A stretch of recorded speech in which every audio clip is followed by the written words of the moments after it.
केन्दुझर जिले में धानर अभावी बिक्री और धान मंडीर अव्यवस्था उपरे बीजेपी कृषक मोर्चा राज्य सभापति श्री महेश्वर साहूर सांबादिक सम्मेलन बीजेपी कार्यालय अनुष्ठित हो जाइछि। ओडिशा सरकार नवेम्बर 1 तारिख ठारू सारा राज्य में धान मंडी खोलिबा पाई घोषणा करथिले, किंतु केन्दुझर जिला प्रशासन डिसेम्बर 13 तारिख दिन धान मंडी खोलिबा पाई घोषणा करथिले।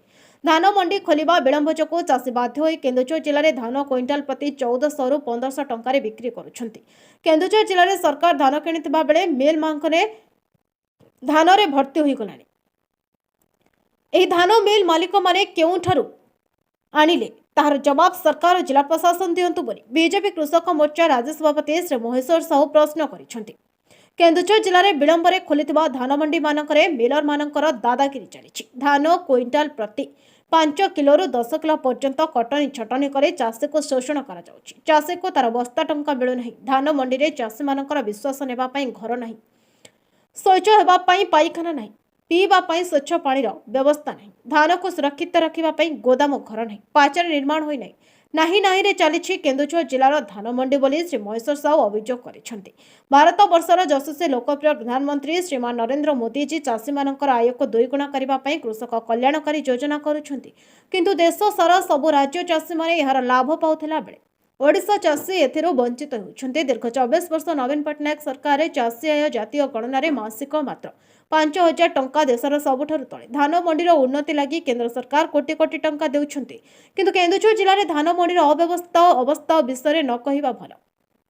राज्य सरकार तुरंत यह सब समस्यार तुरंत समाधान करने सहित धान किणा कारबार व्यापक दुर्नीति हेरफेर बंद करने सहित सीबीआई तदंत करने श्री महेश्वर साहू दावी करते। नहले आगामी दिन में बीजेपी कृषक मोर्चा तरफ सारा राज्य में व्यापक भाव कृषक आंदोलन कर चेतावनी देते।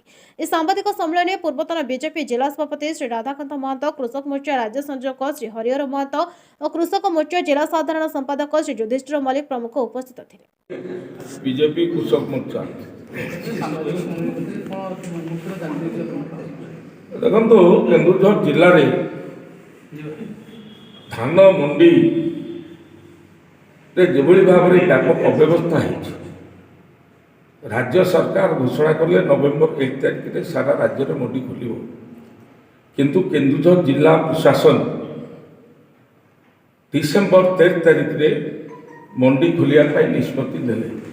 राज्य सरकार जिला प्रशासन भितर कथा भितर जो दुफान कथा ये भी घोषणा कले डिसेम्बर 13 घोषणा खोलिया, किंतु आज डिसेम्बर 19-20 तारिख दीर्घ 7 दिन बीती जाते आज पर्यटन ठीक ठाक भाव में जिले में मंडी पूर्णांग भाव में खोली नहीं। राज्य सरकार और निर्देश को जिला प्रशासन मानुना।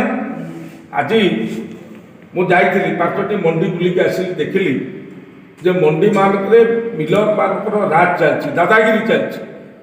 चाषी ता धान धरिक जो आसूची मिलर माने आगे टेस्टिंग कर धान, टेक्नीशियन तो दूर कथा, मिलर माने धान देखिकी कहते 5 किलो 10 किलो 7 किलो काटा, जदि कथार चाषी राजी हो धान को दिखाई नि जाऊना। आज पूरा पूरी एभली भाव अवस्था अच्छी मिलर मान दादागिरी आज चाषी मान शोषण कर क्विंटाल 5 किलो 10 किलो धान कटा जाऊँ।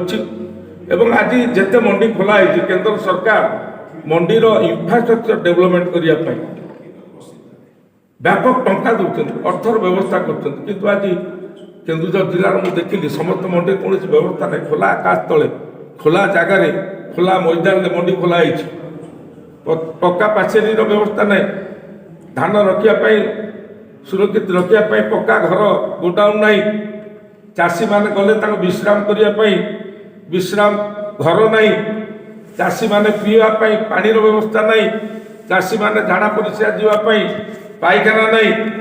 केंद्र सरकार पैसा दौरान चाषी माने अखा दौरान अखार भर्ती करके बस्तार धान आणवे, किंतु से पैसा को चाषी की दि जाऊ नहीं, बस्ता दि जाऊ नहीं, से पैसा को हड़लुट कराऊँ। एभली व्यापक अव्यवस्था अच्छी। यार प्रतिवाद आज आम आंदोलन करूँ एवं सरकार जानी शुणी धान किणवारे विलंब कर कहीं ना चाषी बाध्य होगी धान को बेपारी की दलाल को बिकू। आज केन्दुझर जिले में चाषी माने 1400-1500 टंकार धान मंडी में बिक्री न पारी ଧାନ କ୍ୱିଣ୍ଟାଲ ପ୍ରତି 1300-1400 ଟଙ୍କାରେ ଦଲାଲ ବେପାରୀ ବିକୁଛନ୍ତି।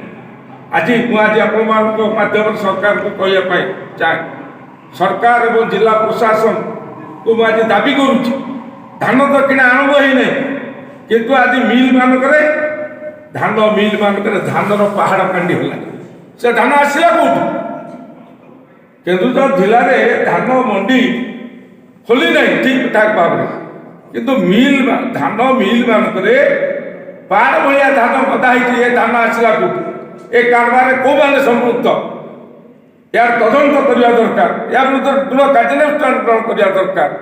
ଆଜି ଏସବୁ ଯେଉଁ ଅବ୍ୟବସ୍ଥା ଅଛି ଧାନ କିଣାରେ ଅଭାବୀ ଧାନ କିଣା କାରବାର ଯେଉଁ କେନ୍ଦ୍ର ଜିଲ୍ଲାରେ ଚାଲିଛି, ରାଜ୍ୟ ସରକାର ଜିଲ୍ଲା ପ୍ରଶାସନ ତୁରନ୍ତ ଏକୁ ବନ୍ଦ କରନ୍ତୁ, ଚାଷୀମାନଙ୍କୁ ଶୋଷଣ ବନ୍ଦ କରନ୍ତୁ, ମିଲରମାନଙ୍କର ଦାଦାଗିରିକି ବନ୍ଦ କରନ୍ତୁ ଏବଂ ଚାଷୀମାନଙ୍କର ସମସ୍ତ ଧାନକୁ ତୁରନ୍ତ କିଣନ୍ତୁ। 21 ଯେଉଁ ନରେନ୍ଦ୍ର ଭାଇ ମୋଦି କେନ୍ଦ୍ର ସରକାର ଯେଉଁ ଧାନ କ୍ୱିଣ୍ଟାଲ ପ୍ରତି 2183 ଟଙ୍କା ଦେଉଛନ୍ତି, ତାକୁ ଚାଷୀକୁ ପ୍ରଦାନ କରନ୍ତୁ, କଟନୀ ଛଟନୀ ବନ୍ଦ କରନ୍ତୁ। ଯଦି ଏହାର ସମାଧାନ ନ ହୁଏ କ'ଣ? ଯଦି ଏହାର ସମାଧାନ ନ ହୁଏ, ଆମେ ଭାରତୀୟ ଜନତା ପାର୍ଟି ଏକ ବିରୋଧୀ ଦଳ ହିସାବରେ ଆମେ ତ ବିଗତ ଦିନମାନଙ୍କରେ ଏହାର ପ୍ରତିବାଦରେ ଆନ୍ଦୋଳନ କରିଛୁ ଏବଂ ଆଗାମୀ ଦିନରେ ମଧ୍ୟ ଗଣତାନ୍ତ୍ରିକ ପଦ୍ଧତିରେ ଆମେ ମଧ୍ୟ ଆମର ଆନ୍ଦୋଳନ ବିକ୍ଷୋଭ ଜାରି ରହିବ। କେନ୍ଦୁଝରରୁ ଆଲୋକ ମିଶ୍ରଙ୍କ ରିପୋର୍ଟ, ନ୍ୟାୟବତୀ ଟିଭି।